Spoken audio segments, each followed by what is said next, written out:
We're going to see a whole lot of chocolate bunnies this weekend for many, but it's not just the goodies in your kids' Easter baskets that can be dangerous to your pets. DANA Humphrey, aka the Pet Lady's here. She's got some really great information, some important pet trends and tips this morning.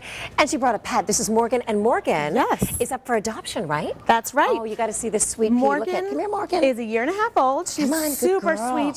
She's looking for her forever home. Oh, and I love her. She won't get into any trouble this weekend with those Easter hazards. She's from Hole in One Animal Rescue, and you can check her out at holeinoneanimalrescue.com. Oh my goodness, she's beautiful. She is. And she's so sweet. Like, she really has just been so quiet and so good. She has an amazing personality. Ryan's like, come over here.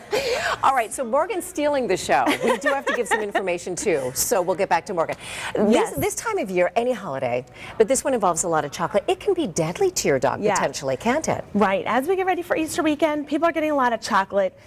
We know it's deadly for animals, so you just want to keep the chocolate, the candy, up and away from the dogs. Right. Because they're curious. They're going to try it if they have the opportunity, right? Absolutely. They're going to go for it. Yeah. And something that's really important is to count the number of Easter eggs that you're going to have. If you're going to do an Easter egg hunt with the kids, count the number of Easter eggs. So if you have, let's say, 40 Easter eggs for the kids, make sure that 40 come back. Well, because otherwise you have a loose chocolate out there. And the dog's going to find that loose chocolate in the yard. The dog's going to find it better than the kids. And the last thing you want to do on Easter Sunday is spend it at the vet hospital. Oh, so heaven forbid. Avoid the chocolate. Also, something that's important is that sugar-free items have xylitol. That's also deadly to dogs. So really? I didn't know that. You want to keep that away. Eesh. Okay. And you've got some plants here. So I know, we see a lot of Easter lilies. People like to bring them to people. They're all over the place. So some of the plants this season, this holiday, can also be toxic to cats in particular? Particularly cats. Lilies are especially bad for cats. Okay. So instead of going with the Easter bouquet full of lilies, unless you really... Look at Morgan. Here she is. Got to be the star of the show. A better option for your kitty pals is maybe a nice little treat like Delightables. I got her. Oh, Ryan, good idea. We'll go play. You can walk around the weather center. Awesome. Anytime. Hey, Morgan. All right. But Morgan makes a good point. We should go to this next. What's going on here? Well, if you're going to have lots of guests over, guests galore on Easter Sunday, make sure you exercise your pet first. And if you don't have time for a really long walk, it's a great option to go outside, grab a Whammo Frisbee, and do some sprints.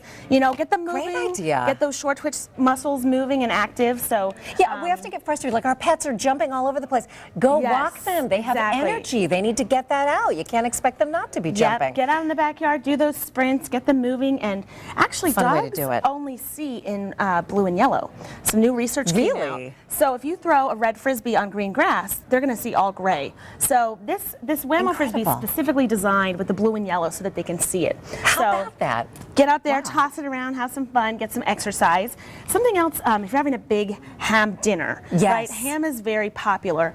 It's very high in fat, and it also can cause pancreatitis for your dog. I didn't know that. When I was reading your notes, I thought, I've been guilty of giving ham to I didn't know. I thought I was doing a good thing. The table scraps are a popular thing to do. Everyone wants to, include their pet in the festivities.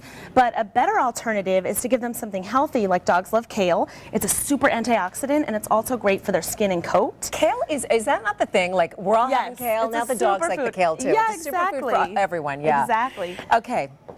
So you want to keep sure that they have, their exercise, and give them attention. You can always give them a dream bone. This is a great alternative to rawhide, and it keeps them busy while you're, enjoying the festivities with your guests and cooking the meal. Another thing that I thought was an important point you brought up, people are coming and going. Your guests are opening the door, shutting the door, especially people that live on busy roads or a road in general, or even just, the pet can escape. It's not even just a hazard of getting run over. The pet can escape. You want to make sure they always have an up-to-date ID tag. So the Twigo tag's an awesome option. You actually just write on it with a ballpoint pen, drop it in boiling water, so you can update the information. So if you're going to the relatives for the weekend, or maybe you're in a new neighborhood with your pet for some reason, you're traveling for Easter, then you can put that updated information on there. So as soon as they get out, they get returned right away. What do you think is the one biggest takeaway that we really need to keep in mind? Maybe it's just that the holiday isn't just for us, it involves our pets too. I mean, what do we really need to take away from this? I think the main thing is to always have, your pet's safety in mind. That just because you're, getting ready for the big day, make sure that they have something going on for them as well. Don't leave them out. Don't just lock them in the bathroom. They're going to go Include and then you're going to them. get mad that they claw the door because they're going to. Yeah, exactly. All right, Pet Lady, thank you so much. You have a website that we can send our viewers to as well, right? Yes, you can always check out thepetlady.net.